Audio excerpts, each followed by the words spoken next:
Yeah, one of the reasons why the issue of defining religion is even talking about what Hindus believe about X. I can say, I can give you 4 or 5 Hindu views, and I can tell you, okay, this text is like this, and this is what anthropologists have discovered, and in this South Indian tradition, here's what Hindus say. And what I say to students is I say, Christians don't debate karma. It's not an issue for Christians. Jews don't debate, or liberal Jews, Reform Jews don't debate issues about ordaining women. Okay, that's an issue for the Catholic Church. And Methodists don't debate issues about ordaining. So we can talk about different religions or religious traditions as having concerns or having ideas that come into play for them as part of their sphere of concern. But that's just the beginning. And then you'll get one group saying one thing and one group saying another thing. And I always caution, and here there are going to be people watching this tape who are not going to agree with this.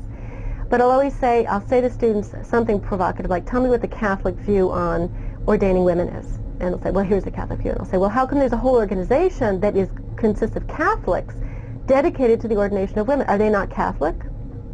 And then we get to talk about who gets to speak for religions. And when we only allow an institutional view, for example, to be the only view we recognize, what do we say about people who aren't out of power?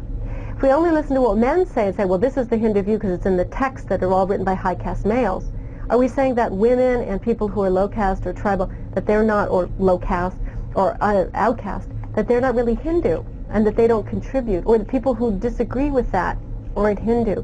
And so that with any religious tradition, there's a range of voices, and we have to recognize that religious traditions are very messy things, and that even to begin to talk about a religion is to talk about here's what is of concern and here are a few different views on that, and to recognize there's contradiction, there's argument, there's dissension, that religions are full of this sort of debate, and that when we eliminate certain voices from that debate, we're making a political statement that we need to be honest about. Only males in this tradition count. Only the church counts in the church's view. Well, we're participating in a political process then.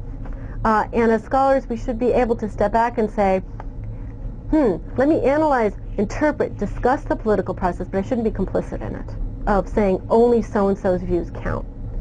And I think that's a very important thing to recognize in the study of religions. It makes it more difficult, I think, or a bit more challenging, I should say, for beginning students to think about this sort of dissension and debate within religious traditions. But to me, it's the only honest way to approach the study of religion, is to recognize that dissent and debate.